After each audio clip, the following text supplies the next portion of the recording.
예, 오늘 본문 보겠습니다. 시편 17편 오늘 15절 한 절 읽겠습니다.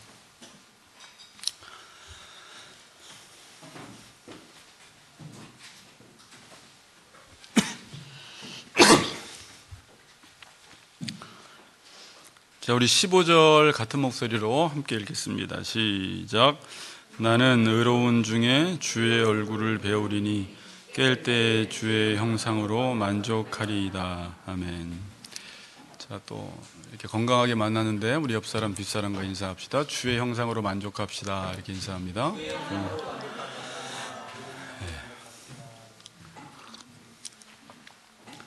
요즘 우리 청년들이 출석률이 아주 좋습니다. 화이팅! 자, 오늘 시편 17편 마무리 짓겠습니다. 자, 시편 17편의 시는 지금 다윗이 의를 따라 살아갔는데, 하나님의 말씀을 따라 살아갔는데 원수들로부터 공격을 당합니다. 그래서 다윗이 기도를 해요. 무엇을 근거로 기도하냐면, 하나님, 제가 의를 따라 살아갔으니까 원수들로부터 구원시켜 주세요 라고 기도를 합니다. 자기의 의를 밝히고 의를 증명해 보임으로 이 원수들로부터 나를 구원해 달라고 기도하는 내용입니다. 자, 근데 이 내용을 이렇게 이해하시면 안 됩니다. 하나님의 말씀을 지키는 것을 조건으로 해서 지금 나의 어려움과 고난을 해결받는 것이 구원이다라고 이해하면 안 돼요. 좀 이해하셨어요? 아직 못하신 것 같아서. 네. 자, 그러니까 제가 이 본문을 지금 계속 오래 묵상을 해요. 이렇게도 묵상해보고 저렇게도 묵상해보는데, 지금 다윗이 분명히 지금 첫 번에 나의 의의 호소를 들으소서 그래요. 그러니까 이유는 뭐냐면 원수 때문에 그래요. 지금 원수들이 나를 공격을 하는데, 하나님, 원수들로부터 나를 구원해달라고 이야기를 하면서, 왜? 내가 지금 하나님의 말씀대로 살다가 이렇게 되었기 때문에 하나님, 이 의를 근거로 해서 원수들로부터 나를 구원해달라고 이야기합니다. 그러니까 제가 지금 드리고 싶은 말씀은, 다윗이 하나님의 말씀을 지키는 것을 조건으로 해서 이 어려움과 고난에서 구원받는 것을 구원으로 생각하면 안 된다라는 거예요. 신앙생활은 그냥 말씀을 지키는 자체가 목적이에요. 말씀을 지키다가 우리가 이 땅에 살기 때문에 원수들의 공격이 올 수도 있고, 고난이 올 수도 있고, 불의한 세상에서 살다 보니까 환난을 당할 수도 있는 것인데, 많은 그리스도인들이 그걸로부터 구원받는 것이 진짜 구원인 줄 알아서 하나님의 말씀을 지키고 나의 어려움과 문제를 해결받는 것이 구원인 줄 잘못 알고 있다는 거예요. 신앙생활은 뭐라고요? 말씀을 지키는 자체가 목적입니다. 그러니까 여러분들이 지금 의를 따라 살아가고 말씀을 따라 살아가는 것은 무엇을 위해서 말씀을 따라 사는 게 아니라 그냥 말씀 따라 사는 것이 신앙생활이라는 거예요. 하나님, 제가 이걸 했는데 뭘 해주셔야죠. 이게 아니라는 거예요. 그건 이방 종교예요. 이방 종교. 이방 종교는 신이 원하는 것을 내가 해드림으로 내가 원하는 것을 얻어내는 거잖아요. 근데 기독교를 이렇게 생각하시면 안 된다는 것입니다. 뭐라고요? 말씀을 지키는 자체가 신앙생활의 목적이라는 거예요. 다시 말하면 의를 따라 살아가는 자체가 신앙생활의 목적입니다. 지금 다윗이 의를 따라 살아갔다는 것은요, 이미 구원을 받은 거예요. 원수는 있는데 의를 따라 살아갔으니까 이미 구원을 받은 것입니다. 의를 이루는 것과 구원을 이루는 것은 같은 말이에요. 그래서 의가 이루어진 상태가 구원이 이루어진 상태입니다. 그러니까 지금 내가 하나님이 하라는 대로 순종하면서 살아가면 그 자체를 구원이다라고 말을 하는 거예요. 이걸 해서 뭔가 내가 원하는 게 이루어지는 게 구원이 아니에요. 근데 많은 사람들이 구원을 그렇게 생각을 잘 안 해요. 보통 구원을 어떻게 생각해요? 아무 일이 없고 만사 형통하고 특별히 내가 원하는 대로 뜻이 잘 풀려지고, 그래서 내가 가난하면 가난으로부터 구원받기를 원하고, 차별받으면 차별로부터 구원받기를 원하고, 억압받아 있으면 해방시키는 것이 구원인 줄 알고 해방신학이라는 게 있고, 유대인들도 그게 구원인 줄 알았던 거예요. 지금 내 필요, 내가 원하는 것, 그 다음에 내가 원하는 대로 모든 일들이 잘 풀려나가는 것이 구원인 줄 알고 있어요. 대부분의 그리스도인들조차도 이것이 구원인 줄 알고 있습니다. 근데 그건 구원일 수도 있고 아닐 수도 있다는 거죠. 왜? 의를 따라 살아가다가 건짐받으면 구원이고, 아무리 내가 억압으로부터 가난으로부터 해방되어도 의를 따라 살지 않다가 오는 해방은 구원이 아닙니다. 그러니까 구원과 의가 같다는 거예요.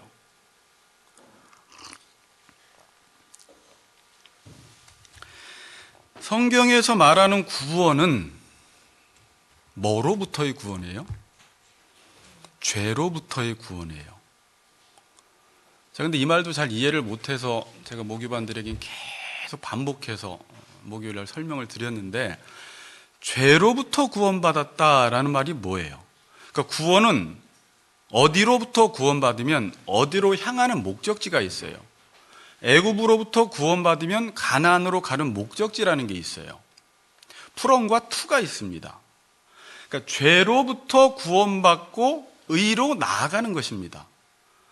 그럼 죄가 뭐예요? 지금까지 내가 내 맘대로 사는 게 죄예요. 내가 하나님이 하라는 대로 살지 않고 내가 하고 싶은 대로 사는 게 죄예요. 하나님의 통치를 받지 않고 내가 나를 통치하는 게 죄예요. 하나님의 뜻을 따라 살지 않고 내가 내 뜻을 따라 살아가는 게 죄예요. 그럼 죄로부터 구원받는다라는 의미가 뭐예요? 내가 내 뜻을 따라 사는 곳에서 하나님의 뜻을 따라 사는 곳으로, 의로 구원을 받는 거예요. 그래서 구원은 이루어졌지만 계속 이루어져 가고 있는 거예요. 왜? 계속 나는 하나님의 오늘도 뜻을 따라 살아갔지만 계속 하나님이 원하시는 수준에 이르도록 하나님의 뜻을 따라 살아가야 하는 미래가 남아있기 때문에 구원을 지금도 계속 이루어가는 거예요. 아시겠죠? 그러니까 죄로부터 구원받는다 그러면 막연하게 생각하면 안 되고, 지금 하나님이 우리를 구원시켜준다라는 것은 네 뜻대로 못 살게 하겠다라는 거예요. 네가 원하는 대로 못 살게 하겠다라는 게 구원이에요. 그래서 우리의 삶 속에 구원이 임할 때는 그렇게 여러분들이 예상했던 대로 그렇게 황홀하게 구원이 임하지 않고 되게 괴로운 방식으로 구원이 임한다고 지난 시간에 결론을 맺었잖아요. 하나님이 나를 시험하시고 단련하시는 게, 훈련하실 때 어때요? 여러분, 그냥 태는 선수촌에 들어가서 하나의 훌륭한 선수가 되기 위해서 훈련받는 것도 괴롭잖아요. 그러니까 여러분들이 구원이 임할 때 내가 죽어지는 과정에 있기 때문에 구원이 이런 방식으로 와요. 근데 사람들은 지금 구원이 임하고 있는데 내가 생각하는 구원이 있기 때문에 하나님 나를 구원시켜주세요 이러고 있어요. 구원 받고 있는데. 지금 하나님이 여러분 가정 속에서, 여러분 세상 속에서, 불의한 세상 속에서 지금 시험하시고 단련하시고 불순물을 빼내시고 내 뜻대로 살려고 할 때 고난을 주셔서 막아버리시고, 내가 원하는 대로 살려고 할 때 일이 안 풀리게 하시고 계속 방향을 틀어서 하나님이 원하시는 수준으로 끌고 가는데 구원시켜주세요 이러고 있어요. 지금 구원 받고 있는데. 이것 때문에 지금 혼란스러운 거예요.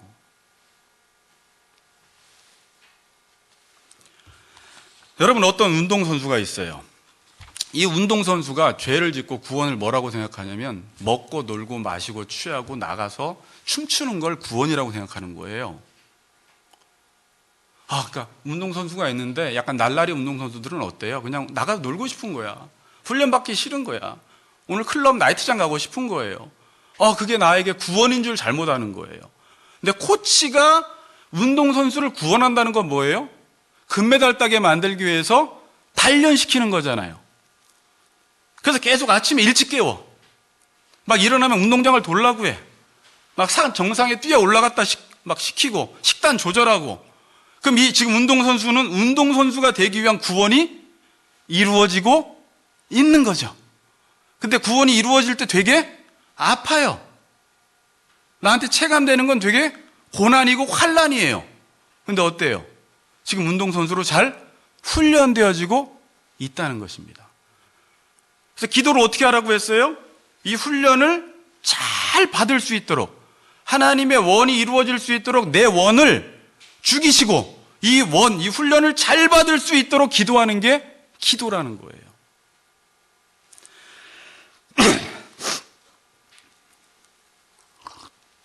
그럼 훈련할 때 훈련 도구가 뭘까요? 훈련 도구라는 게 있잖아요. 자, 제가 지난 시간 결론을 지금 더 풀어나가다가 오늘 결론 맺으려고 하는 거예요. 나는 말씀을 따라 살아가는데 이 세상이 불의하기 때문에, 내가 죄가 있기 때문에 말씀을 따라 살아갈 때 고난으로 감지가 된다고 했잖아요. 그러니까 하나님은 의를 이루는 우리에게 불의라는 것을 훈련 도구로 사용하세요. 너 의롭게 살 수 있어? 불의한 세상에 들어가 봐. 여러분들이 신앙생활을 말씀을 따라 제일 잘 살려고 할 때 제일 방해되는 게 뭐예요? 나예요, 나. 내가 나를 통치하고 싶고 내가 내 마음대로 살고 싶은 것이 나의 훈련 도구가 돼버리는 거예요. 구원받고 나서는. 이게 제일 큰 방해예요. 내 못난 자아가 나에게 커다란 짐이 되는 거예요. 솔직히 모든 건 다 불평원망하지만 불평원망할 게 아무것도 없어요. 문제는 나예요. 아무든지 나를 따라오려거든 너 죽여 그러는 거예요. 내가 안 죽으면 모든 게 원망거리예요. 나의 확장이 세상입니다. 무슨 말인지 아시겠죠? 나의 확장이 그 인본주의적인 가치관으로 구성된 것이 세상이에요. 그래서 세상과 내가 공격을 해요. 결국 세상이 나를 미워하고 공격한다는 것은 내가 나를 공격하는 거예요. 내가 확장된 게 세상이니까. 그래서 자기를 사랑하지 말라는 거예요. 세상을 사랑하지 말라는 거예요. 그래서 여러분들을 하나님이 훈련시키실 때는 이제부터는 뭘 훈련도구로 쓰냐면 옛날의 여러분, 그게 나를 괴롭혀요. 세상이 나를 괴롭혀요. 자, 근데 의를 따라 살아가려고 하는 사람에게는 그 세상과 내가 훈련 도구인데, 의를 따라 살지 않고 내 마음대로 살고 싶은 사람들은 불의와 내가 걸림돌이 돼버리는 거예요. 자, 무슨 말인지 이해되시죠? 자, 예를 하나 들게요. 자, 레슬링 선수나 육상 선수들이 산을 뛰어 올라갑니다. 제가 TV를 보다 보면 막 산을 뛰어 올라가고 그것도 부족해서 뒤에 막 타이어를 달아요. 근데 자기를 건강한 육상 선수, 레슬링 선수로 만들려는 사람은 산에 올라가고 뒤에 타이어를 매달린 게 나를 건강하게 훌륭한 선수로 만드는 훈련 도구가 되는데, 나가서 술이나 먹고 클럽 가고 놀고 싶은 운동선수는 이게 걸림돌이 제거 대상이 돼버리는 거예요. 그렇죠? 그래서 세상 사람들은 다 자기 뜻대로 안 되는 걸 다 제거 대상으로 생각하는 거예요. 그래서 성도들에게는요, 원래 걸림돌 장애물이라는 게 없어요. 제가 이거 말씀을 묵상하다가 21살 때 기도원 가서 보았던 문구가 그렇게 크게 제 아직까지 머릿속에 남아있다고 했죠. 문제는 없다. 우리의 보는 시각이 문제다. 여기엔 엄청난 의미가 담겨 있는 거예요. 뭐 단순히 긍정적 사고방식을 하라는 게 아니에요. 하나님의 언약적 관점에서 그리스도인들을 보았을 때 이 세상이 불의하고 이 세상이 더럽고 많은 원수들과 악인이 있고 고난과 환난이 있지만, 이게 의롭게 살려고 하는 사람들에게는 그게 좋은 훈련 장소가 돼버리는 거예요. 내 의를 테스트해 볼 수 있는, 불의가 더 심할수록 내 의를 더 강하게 훈련할 수 있는 훈련장이 돼버려요. 근데 의롭게 살려고 하지 않는 사람에게는 그게 뭐가 돼요? 걸림돌이 돼버리는 거예요. 여러분, 공부하기 싫은 사람에게는 야간 자율학 수업하고 학원 다니는 게 이게 어떻게 돼요? 걸림돌 제거 대상이 돼버려요. 근데 나를 학생답게 만들고 싶은 사람은요, 학원 가고 야간 자율학 수업하는 걸 즐겨요. 똑같은 건데 자기 자신을 어떻게 인식하느냐에 따라서 그런 것들을 즐기기도 하고 제거 대상이 되기도 하는 거예요. 그러니까 야간 자율학습하고 학원 가고 공부하는 걸 제거하려면 학생 때 힘들어요. 그냥 내가 학생이라는 사실을 인정하고 그것을 행해 나가면 그런 것들을 통해서 내가 학생다워지는 것입니다. 그렇죠. 그래서 뭐 즐기는 사람 따라할 자가 없다고 하는데요, 여러분 그게 마음대로 되나요? 즐긴다라는 말은 내가 누구인지 자기 정체성을 분명히 인식하는 사람이 그것을 즐길 수가 있어요. 지금 여러분들에게 산을 뛰어 올라가세요. 제가 라민영 집사님 뒤에다가 타이어 하나 매놓고 산 뛰어 올라가려면 저 목사가 미쳤나 막 이럴 거예요. 그런데 알고 봤더니 육상 선수였어. 라민영 집사님이 본인만 모르고 있었던 거야. 그랬더니 이게 정상적인 거였네? 저 코치가 나를 위한 거였네? 뭐 하나 바꾸니까, 내 정체성 하나 바꾸니까 이게 친구로 여겨지기 시작해요. 근데 사람들은 자꾸 그 악인과 원수들을 제거하려고 해요. 자기를 위해서. 근데 내가 의롭게 살아가려고 하는 사람에게는 이게 친구가 돼버려요. 물론 친구 정도는 아닌데 친구, 한번 부딪혀보자. 스릴 있는 훈련장이 돼버리는 거예요. 인정하기 싫은가요? 와서 글을 써서 인정하는 건지 인정 안 하는 건지 잘 모르겠는데,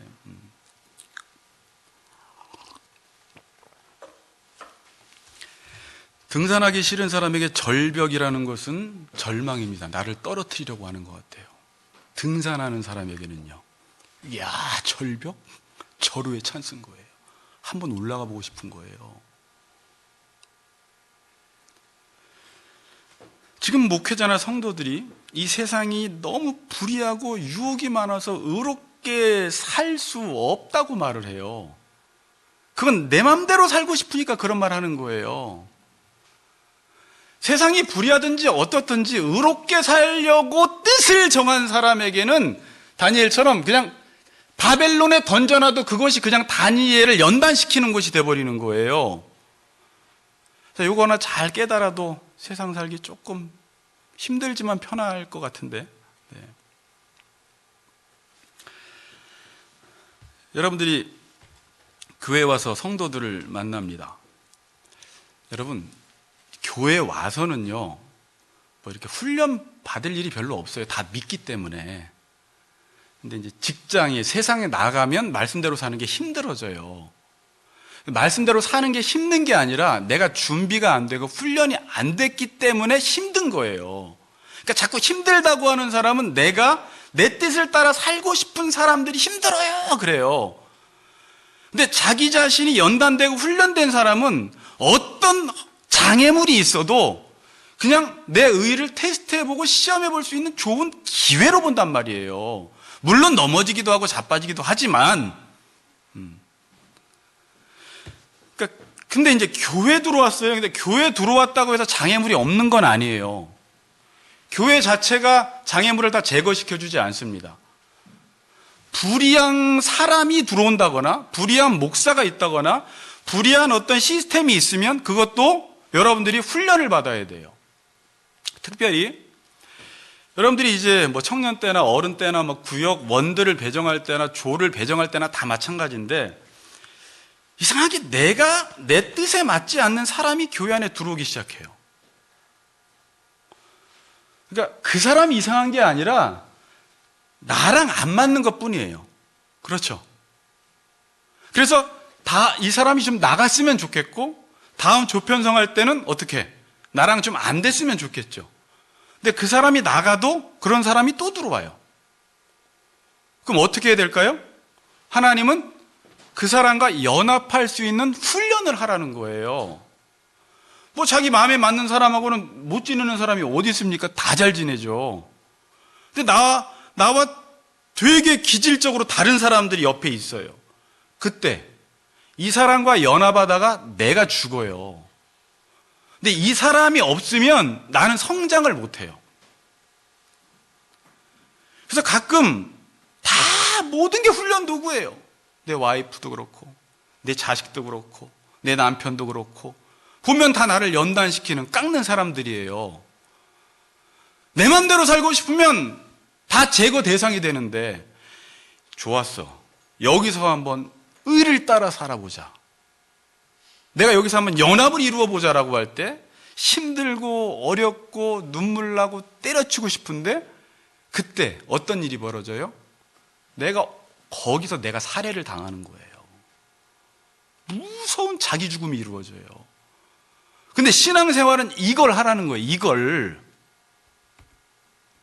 근데 성도들은 이런 상황이 오면 하나님이 자기를 버린 줄 알아요. 우리 가정을 축복 안 하는 줄 안단 말이에요. 아까 말대로 구원이 이루어지는데 막 구원시켜달라고 기도해요. 그럼 기도하다가 성령님이 가르쳐 주세요. 지금 구원받고 있잖아. 그거 잘 감당해. 내가 힘 줄게. 그게 이제 응답이에요. 하나님의 응답.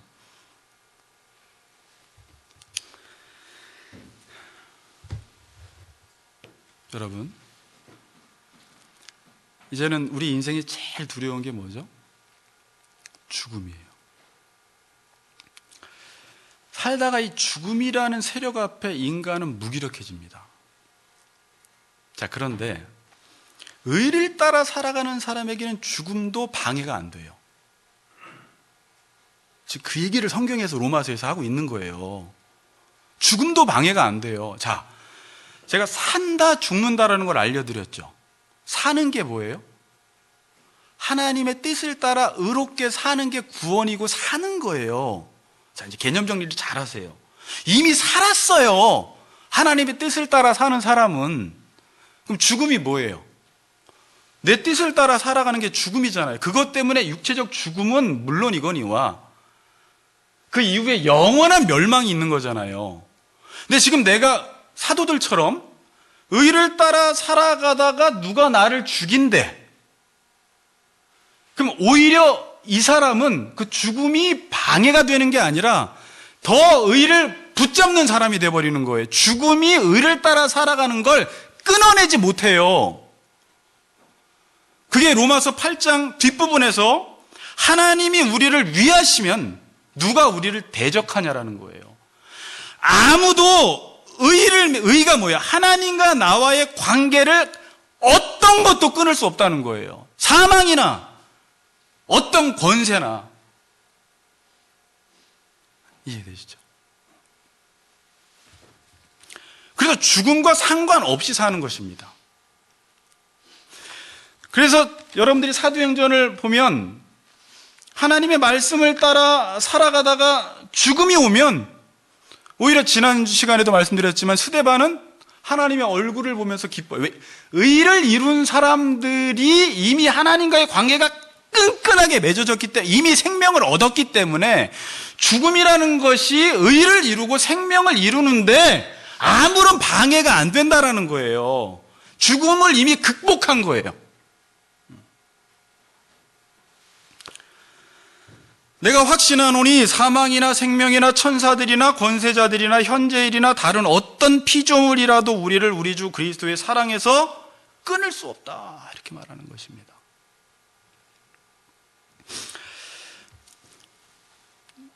다윗은 하나님께 사랑을 많이 받은 사람입니다. 내 마음에 합하다 그래요. 다윗처럼 사랑 많이 받은 사람 별로 없어요. 근데 여러분 사무엘상하 읽다 보면 다윗의 인생이 어때요? 하나님이 사랑하는데 맨날 도망다녀요. 그러니까 다윗의 인생을 한마디로 도망자, 뭐 이렇게 말할 수도 있어요. 왕이 되기 전까지는 사울에게서 도망다녀요. 계속 얼마나 쥐새끼처럼 도망다니는지 몰라요. 고양이 앞에 쥐처럼. 죽을 고비와 위험을 너무나 많이 넘기면서 살아가요. 왕이 된 이후에는 자기 아들 압살롬에게 또 쫓겨다니는 인생을 살아가요.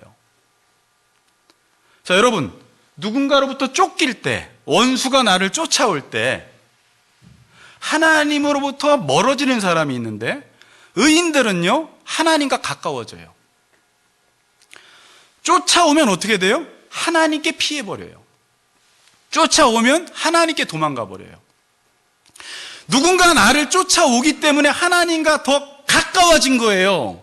시편 73편에 적군들이 쫓아오는데 결론은 하나님을 가까이함이 내게 복이라 이래요. 하나님을 멀리하는 자는 음녀같이 망하리로다 그래요.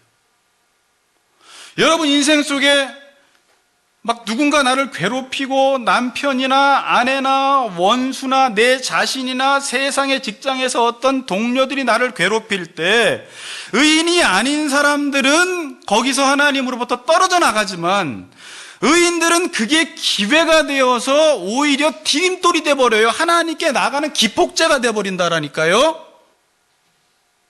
그래도 다윗이 시편을 70편 이상을 썼는데 나의 하나님, 나의 도움, 나의 피난처, 나의 구원, 나의 산성, 나를 쫓아오는 사람이 많았기 때문에 하나님께로 도망하다가 하나님을 더 많이 경험해버린 거예요. 다윗이 받은 축복이에요. 축복이에요? 아니에요? 난 그래도 도망 다니기 싫은데요. 그러면 안 돼. 축복이라는 거예요.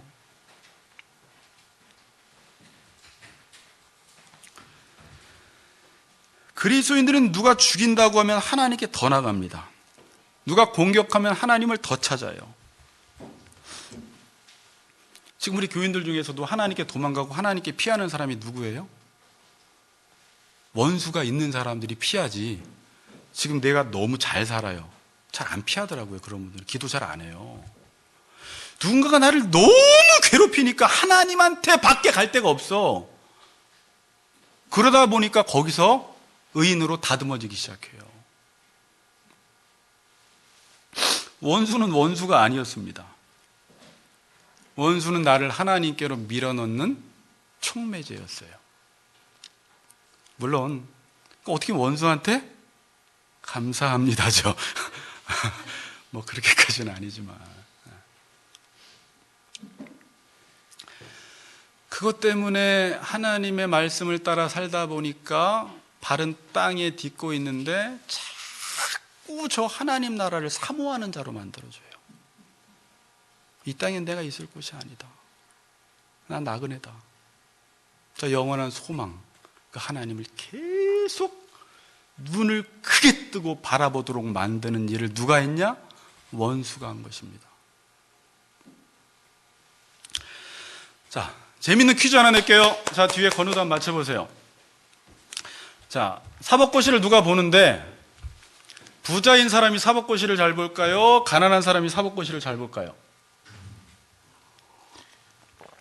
사법고시를 붙어야겠다고 결심한 사람이 사법고시를 잘 봐요. 그렇죠? 자기가 사법고시를 붙어야 됐다고 결심하지 않은 사람은요, 가난하면 가난해서 떨어지고요, 부자면 돈 많아서 떨어져요. 누가 붙어요? 나는 이걸 꼭 죽더라도 붙고 말 거야 한 사람은 붙어요. 오히려 옛날에 라면 먹고 마라톤 한 사람 누구예요? 하나 있었죠. 헝그리 정신이라고. 임춘애. 고난을 당하니까 내가 꼭 1등 해야 되겠다라고 마음 먹은 사람은 고난이 방해가 안 돼요. 문제는 내가 꼭 1등 해야 되겠다라는 마음이 없었기 때문에 고난이 오니까 방해받는 거예요. 여러분, 어떤 커플이 이제 여러분 딸들 결혼시켜야 될 텐데, 아들이랑 장가 보내야 될 텐데, 둘이 막 만나는데 엄마 아빠가 방해를 합니다. 방해를 하죠. 어떤 커플은 헤어지고 어떤 커플은 더 결혼하려고 해요. 어떤 커플이 헤어져요? 방해받으니까 별로 사랑하지 않았던 커플은 헤어져요. 그 방해라는 것이 둘의 사랑이 어떠했는지를 증명해 보이는 거예요. 근데 엄마 아빠가 내 누나 누가 이런 얘기하면서 내 흙이 들어가도 난 안 돼 이랬는데 둘이 더 달라붙어 버리는 사람이 있어요. 그러니까 여러분, 자녀들이 결혼하려고 할 때 잘 말려야 돼요. 괜히 말렸다가 둘이 더 껴안아 버려요. 그러니까 딱 보기에 여기는 이미 끝났다라고 생각하면 그냥 인정을 해줘야지, 방해해봤자 둘이 나가서 산대요. 이제 안 돼. 관계만 나빠지잖아요. 근데 둘이 사랑하지 않은 관계는 방해하니까 야, 안 되겠다, 우리 엄마가 안 된대. 어머, 이제 이미 드러난 거예요. 둘 사랑이 이 정도였구나.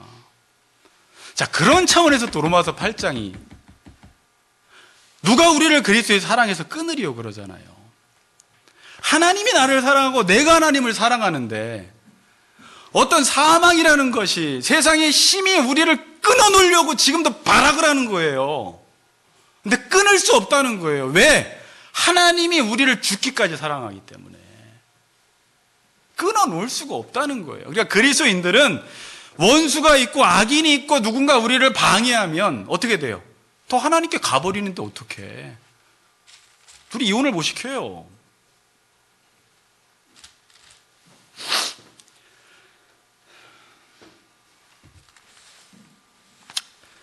자, 우리 성도들이 인생을 살아가면서 걸림돌, 참 저것만 없으면 좋겠다, 저것만 제거되면 좋겠다, 그게 없어요. 우리에게는. 그러니까 걸림돌이 있다면 뭐가 걸림돌일까요? 내가 걸림돌이에요. 인생을 살아가다가 가장 힘든 건 내가 의롭게 살지 않으려고 하는 내가 걸림돌이에요. 내가 의롭게 살아가지 않으려고 하면요, 그냥 이 설교도 걸림돌이에요. 그렇겠죠? 지금 앞에 여기 앉아 계신 누가 나는 의롭게 살 마음이 없고 말씀을 따라 살 마음이 없어요. 그러면 지금 이 성경, 말씀 모든 게 다 걸림돌이 돼버려요. 근데 내가 그냥 의롭게 살아가기로 마음먹으면 걸림돌은 하나도 없습니다. 물론 불의 앞에서 살아가는 것이 힘들지만 그냥 그곳은 나의 훈련장에 불과한 곳이에요. 하나님이 그래서 이 세상을 하나님의 백성 훈련시키는 훈련장으로 훈련을 다 시키면 세상은 없어져요. 이 세상은 훈련장이에요. 요즘 하박국서가 말씀 묵상 내용인데 하박국이 이해를 못하는 거예요. 왜 악인을 통해서 우리를 징계하느냐. 구약 성경을 보면 악인은 하나님의 백성들을 의롭게 만드는 연단의 도구로 사용돼요. 때로는 심판의 도구로 딱 둘로 사용돼요. 하나님의 백성들에게 초점이 있어요. 뭘 하기 위해서? 거기에만 관심이 있어요, 하나님이. 근데 우리는 그거에 관심이 없는, 왜 잘 살아야지, 해방돼야지, 부자 돼야지, 여기에 관심이 있으니까 하나님의 일하심을 보지 못하는 거예요. 하나님의 공의가 이해가 안 되는 거예요. 하박국도 자기의 정의의 개념으로 하나님 지금 정의가 지금도 해이해지고 있는데 하나님 뭐 하고 계세요? 또 단련시키려고 그래. 그거 따지기 전에 내가 문제라는 거예요. 오직 의인은 하나님의 말씀을 내게 임할 때까지 믿음으로 산다. 이렇게 말씀하는 거예요.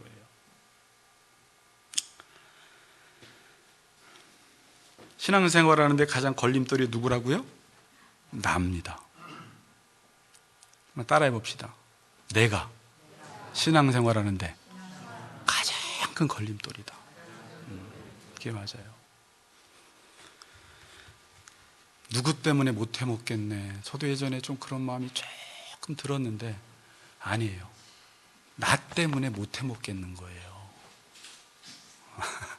나 때문에 목회도 못 해먹겠는 거고 나 때문에 못 살겠는 거예요. 솔직히 누구 때문에가 아니에요. 내가 실력이 없는 거예요.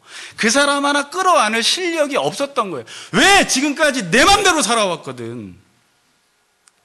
이제서야 뭔가 연합하고 사랑하고 의롭게 살아보려고 하니까 내 못난 자아가 내게 가장 커다란 짐이 된 거예요. 그러니까 자꾸 숨어버리는 쪽으로 가요. 다 끊어버리고 혼자 잘 살겠다는 거예요. 욜로족 되겠다는 거예요. 누가 못 살아요? 그렇게 사는 건. 그렇죠. 자녀 한번 키워보고 교인 한번 양육해보고 말 안 듣는 사람 한번 양육해보면서 사람 되는 거지, 혼자 뭘 못해요. 자, 이제 15절 하고 마칠 텐데 우리 15절 다시 한번 읽어보겠습니다. 15절 시작.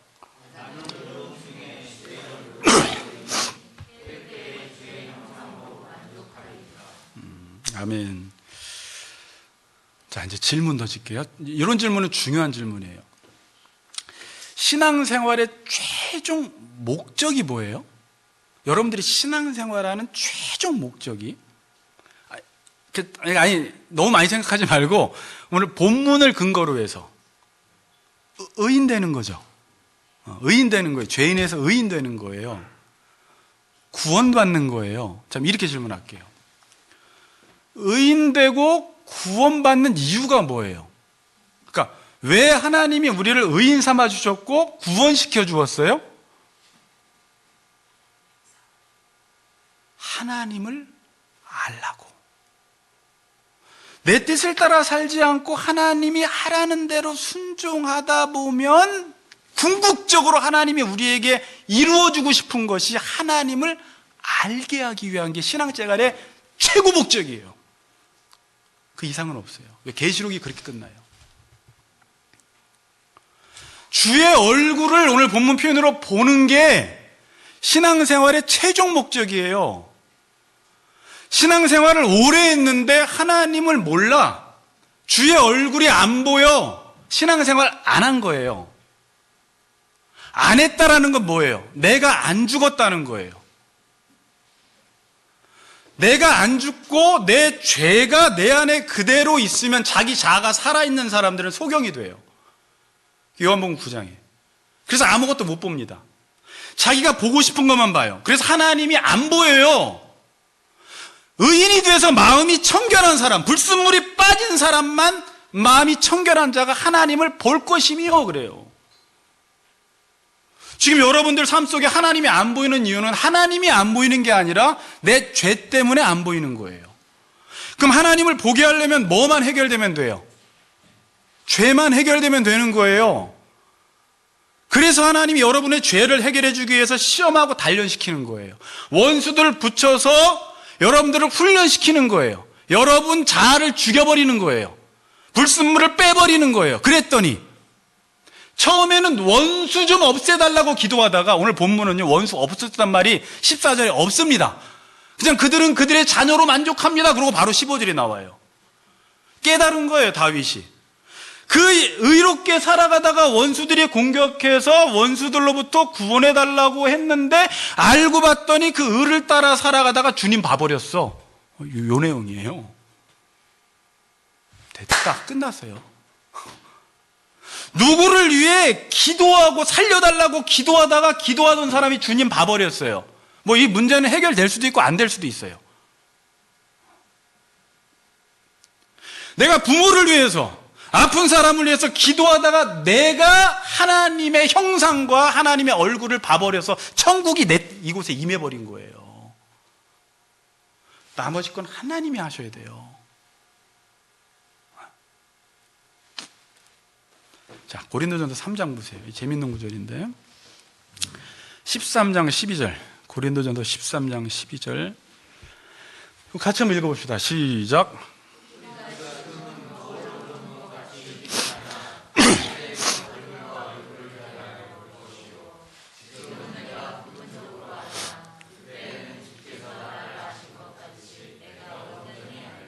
네. 앞에 부분 반 딱 잘라서 보세요. 우리가 지금은 거울로 보는 것 같이 희미하나 지금은 그때는 그러죠. 그때는 얼굴과 얼굴을 대면하여 볼 것이요. 그러면 지금 거울로 보는 것 같이 희미하다라는 말이 뭘까요? 그 뒤에 구절이 평행 구절이잖아요. 설명을 해주잖아요. 지금은 내가 부분적으로 아나. 지금 거울로 보는 것 같이 희미하다. 지금 이 땅에서는 주님을 보아도 하나님을 보아도 거울로 보는 것 같이 희미하다. 그 당시에는 청동기 거울이었기 때문에 희미하게 보였어요. 희미하다 이 말의 뜻이 뭐라고요? 부분적으로 안다는 거예요. 왜 부분적으로 알죠? 죄가 사라진 만큼 보이는데 이 땅에서는 완벽하게 죄가 사라지지 않았기 때문에 부분적으로만 하나님을 아는 거예요. 그럼 왜 천국에서는 온전하게 보죠? 죄가 다 사라져서 완벽한 의인이 영화로운 상태가 되었기 때문에 하나님을 온전히 보는 거예요. 천국이에요. 하나님 나라가 임한 거예요. 그럼 뒤에 말은 뭐예요? 그때는 얼굴과 얼굴을 대면하여 볼 것이요. 언제? 하나님 나라 가면. 그럼 이 뜻은 뭐예요? 내가 온전히 안다라는 말이죠. 지금 하나님의 얼굴을 보지 못하는 이유는 뭐예요? 하나님을 모르기 때문에. 지식적으로 말하는 건 아니죠. 이제 이 얘기는 안 할게요. 내가 하나님이 하라는 대로 순종하는 삶을 살아서 하나님을 인격적으로 경험적으로 만나지 못한 사람들, 하나님이 안 보여. 순종을 안 해봐서. 머리로만 믿었기 때문에 하나님이 안 보여. 하나님을 경험하지 못했어. 늘 머리로만 믿으려고 해. 하라는 대로 안 해봤잖아요. 하나님 못 봅니다. 그래서 순종한 사람들의 특징이 비밀을 하나씩 갖고 있어요. 비밀을. 근데 설명은 잘 안 돼요. 한 번만 해봐. 한 번만 해봐! 그러면 또 진짜 지금까지 네가 보지도 못하고 경험하지 못했던 하나님을 만나. 아, 저언니 이상해졌네, 요즘 기도하더니. 아니에요. 물도운 하인들은 알더라. 도랑아리의 결례, 예식하고 더러운 그 물을 연회장에게 갖다 준 그 순종한 하인들은 주님을 알아버렸어요, 거기서. 말도 안 되는 거에 순종해봤더니. 순종 안 하고 늘 머리 굴리는 사람들은요, 하나님을 못 본다니까요. 맨날 하나님은 어땠대? 간접적으로만 이야기해요. 하나님은 저랬대? 저 언니가 하나님을 만났대? 자기는 없어요. 경험이 없어요. 왜? 하라는 대로 안 해봤기 때문에 그래요.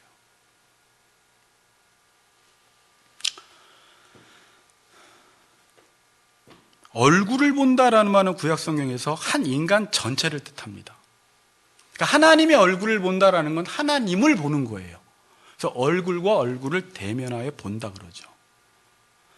자, 계시록 여러분 집에 가서 한번 22장을 읽어보세요. 22장이 새하늘과 새 땅에 대한 묘사를 하고 있잖아요. 천국이 어떤 곳인지. 거기는 빛이 없어요. 하나님이 빛이기 때문에, 어린 양이 빛이기 때문에. 성전도 없어요. 왜? 이미 하나님을 알아버렸기 때문에 성전이 필요가 없어요. 이제 그런 관점으로 쭉 한번 읽어보세요. 근데 22장 4절에 보니까 그의 얼굴을 볼 터이요, 새하늘과 새 땅에서 그의 이름도 그들의 이마에 있으리라.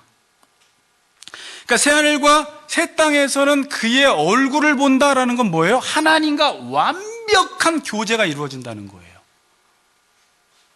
완벽한 교제가 어떻게 이루어져요? 하나님을 아니까. 또 말하지만 아니까 완벽한 교제가 이루어져요. 지금 교제가 잘 이루어지지 않는 이유는 모르니까 그래요. 자기 방식으로 만나려고 하니까 교제가 안 이루어지는 거예요. 모든 교제는. 내가 죽지 않아서. 17편 15절 보세요. 나는 의로운 중에 주의 얼굴을 배우리니 그래요. 언제?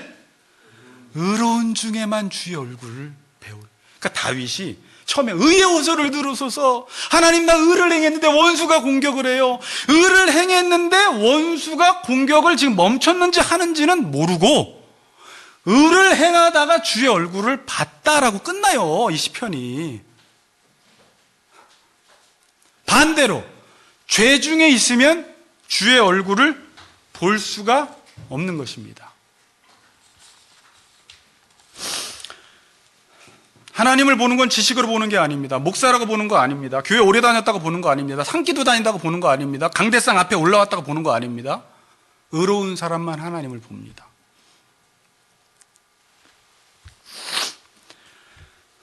그래서 민수기 6장 22절에 보면 축복기도 하라고 하잖아요. 모세에게, 이스라엘 백성들을 향하여.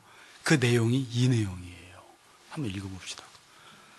24절부터 27절. 여호와는 시작.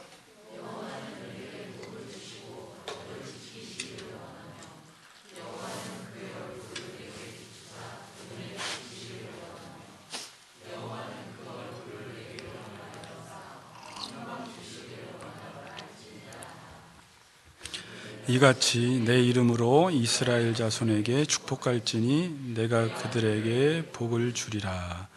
25절에 그의 얼굴을 내게 비추사 은혜 베푸시기를 원하며 여호와는 그 얼굴을 내게로 향하사 평강 주시기를 원한다. 하나님이 우리에게 얼굴빛을 비추어 주시는 게 은혜요 평강이라는 거예요. 제일 무서운 게 뭔 줄 알아요? 인생에서 하나님이 얼굴을 돌리시는 거예요. 그럼 심판이 임해요. 그래서 하나님, 우리 가정 가운데 얼굴빛을 돌리지 말아주세요. 하나님이 대한민국 지금 악을 행하고 있는데 얼굴빛을 돌려버리면 바벨론 포로에 끌려가는 거예요. 축복과 은혜는 하나님이 우리에게 얼굴빛을 비추어 주시는 거예요. 계속 말씀을 주시는 거예요. 근데 자녀들이 배반하고 말 안 듣고 하나님 무시하고 경멸하면 말씀을 거두어 가심으로 심판을 줘요. 그럼 죄 가운데 살다가 죽어요. 무서운 형벌이에요. 이게 형벌로 안 느껴지면 안 되는데 형벌이. 그러면서 뭐라고 합니까? 깰 때의 주의 형상으로 만족하리이다. 뭘로 만족해요? 주의 형상으로 만족한대요. 자, 14절에서 그때 악인들은 뭘로 만족을 했어요? 주의 자녀로, 자기 소유로 만족을 하는데 의인들은 뭘로 만족을 해요? 주의 형상으로 만족을 하는 거예요. 자, 근데 언제 만족한대요?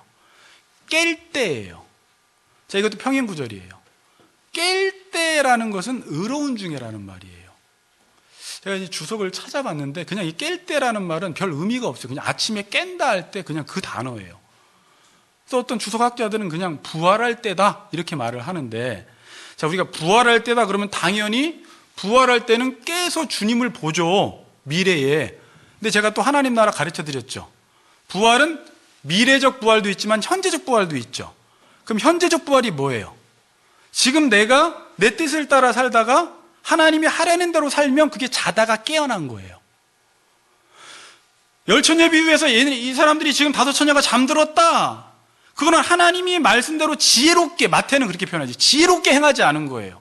말씀을 따라 살지 않는 것이 잠든 거예요. 노아 시대에 사람들이 먹고 마시고 시집가고 장가가고 세상에 취한 거예요. 세상이 전부인 줄 알고 그게 잠자는 거다 이렇게 말해요. 그 깨는 건 뭐예요? 내가 어느 날 인생에 어떤 사건이 한번 일어났어. 그래서 이제는 하나님의 말씀을 따라 사는 순간 내 죄성이 제거되기 시작하고 하나님이 나에게 의가 살아나게 하기 시작하면서 깨어나면서 하나님이 보이기 시작한 게 깬 상태예요. 여러분도 요즘 하나님의 말씀이 안 들리면 자고 있을 수 있습니다. 이쪽으로 관심이 없어요. 잠든 거예요. 그런 의미에서 로마서 13장 11절 보세요. 어거스틴이 이 말씀으로 인해서 회심했잖아요. 로마서 13장 11절 앞에 있나요? 자, 앞에 읽어봅시다. 시작.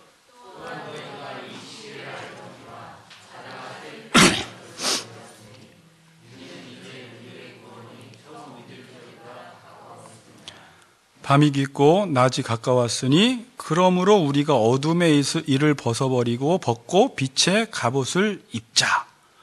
그러니까 잔다라는 것과 어둠을 같은 의미로 사용해요.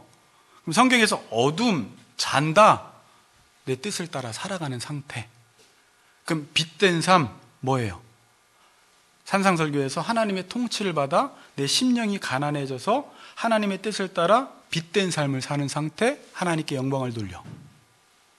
이 얘기를 지금 하는 거예요. 자다가 깰 때가 되었다. 지금 낮이니까 요한복음 4장에서 지금이 일할 때다. 밤이 오면 일하지 못한다. 일이 뭐라고 했어요? 하나님이 일하시니 내가 일하는 거예요. 하나님이 하라는 대로 하는 그 기회가 지금이에요. 지금이 은혜 받을 만한 때요. 구원의 날이에요. 지금 그 일을 하지 않으면 그 기회가 지나가 버리면 심판이 임해요. 지금 파수꾼은, 목사는 이 일을 하도록 만들어야 돼요.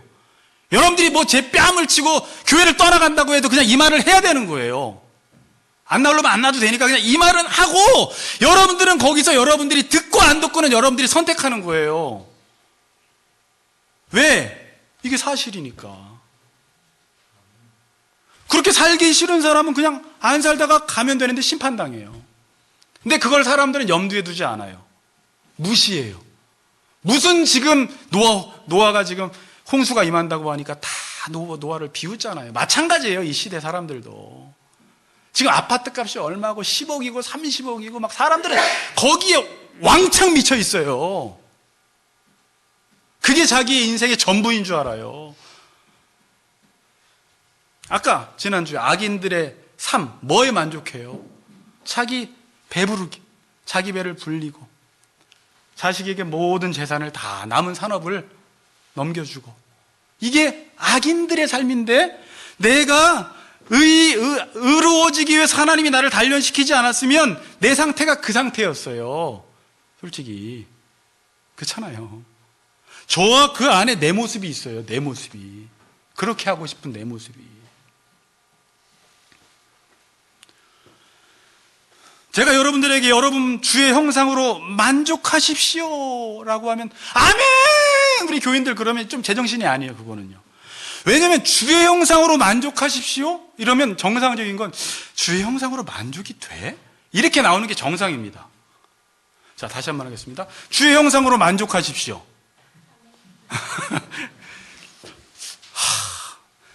20억으로 만족하십시오. 아멘! 이건 되는데, 왜냐하면 20억은 만족이 될 것 같아. 주의 형상으로 의로운 중에 만족하십시오. 놀렐루야. 이제 안 되는 거예요. 이게 솔직한 마음 안 그래요? 그래서 지난 시간에 이제 결론입니다. 만족이라는 것은 제가 찾아보니까 모자람이 없이 흐뭇하고 충분한 상태예요. 모든 인생은 다 이 땅에서 만족을 누리고 싶어 합니다.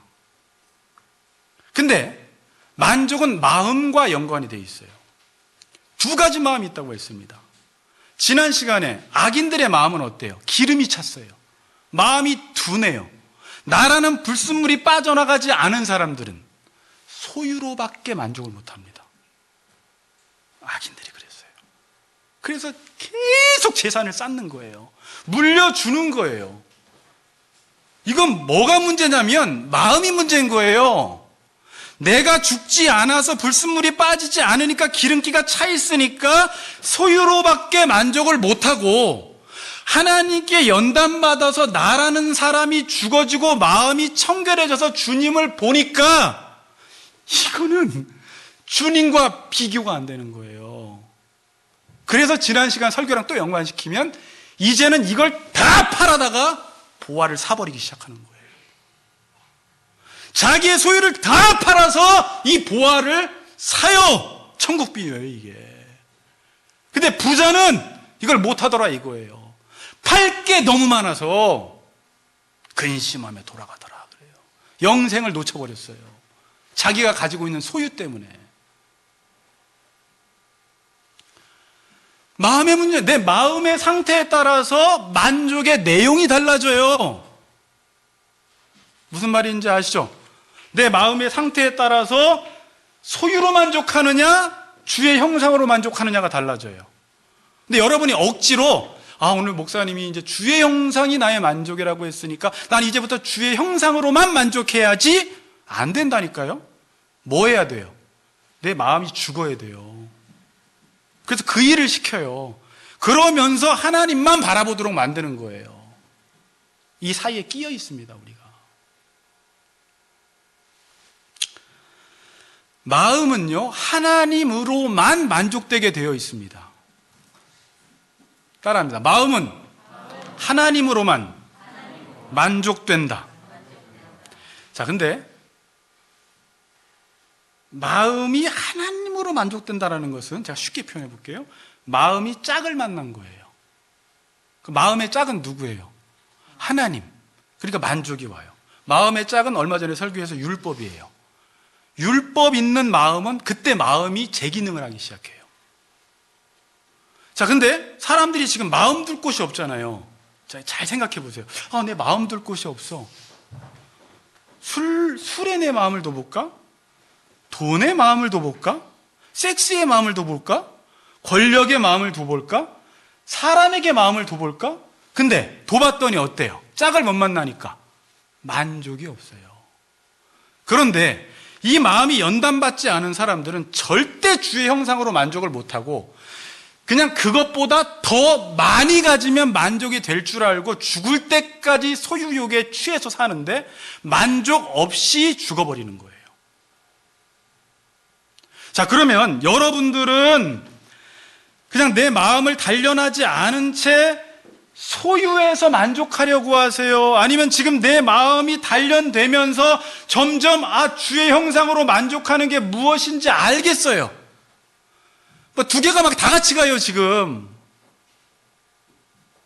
그런데 실제 그래요. 지금 제 안에도 소유로 만족하려는 게 있고 주님으로 만족하는 게 두 가지가 확 끼어서 돌아가고 있어요. 왔다 갔다 해요, 제 삶도. 가만히 보니까. 근데 이게 전부인지 아는 건 알아요. 그래서 이쪽으로 내 마음이 계속 단련될 때는 주님으로 정말 만족을 해요. 이게 만족이 안 되면 불안해서 못 살아요, 여러분. 그렇지 않아요? 다윗은 아까도 말씀드렸지만 다윗이 받은 축복은요, 을을 따라 살아가다가 말씀을 따라 살아가다가 받은 축복은 다른 게 아닙니다. 내가 의로운 중에 주의 얼굴을 배우리니 깰 때에 주의 형상으로 만족하리이다. 이게 그리스도인들의 삶입니다. 주님으로 만족하시는 우리 같이 걷는 교회 성도님들 되시기를 주의 이름으로 축복합니다.